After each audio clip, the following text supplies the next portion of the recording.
Hey y'all, welcome back to the Big Bear Nation. I'm Robyn from the Big Bear Homestead, and today I have an awesome find that will blow your mind. It blew mine, and I wanted to share it with you. So with all of my traveling, I go everywhere into North Carolina, South Carolina, and Georgia.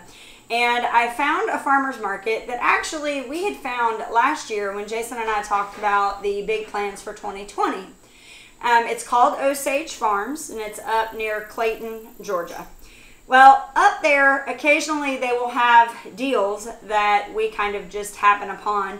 And one of them this year was Cull Apples. These apples are the ones that kind of fall off the tree, or they might have bruises, or they might have little bumps in them, or things like that that are not as pretty. So I found a box of Cull apples for $10. Now this is a bushel box.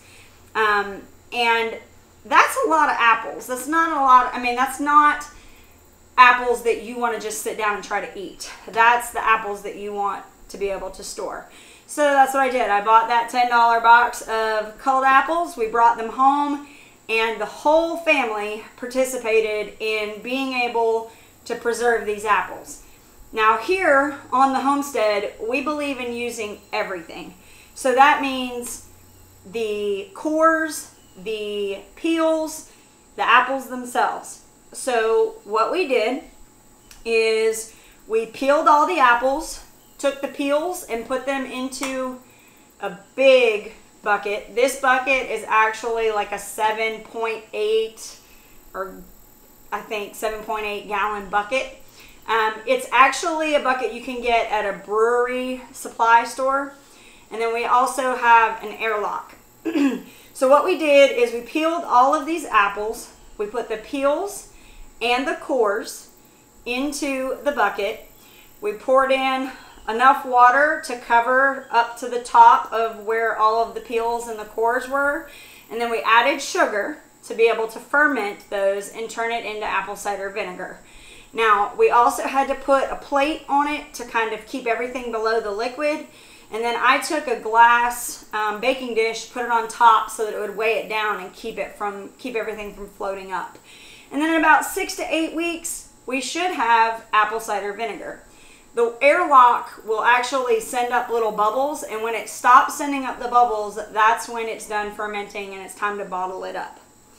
We also took the actual apple pieces. We took the apples once they'd been peeled and cored. We sliced those up, and then we also put those in the dehydrator. Once they were done, we took those and put them into food saver bags, vacuum sealed them, and put them away.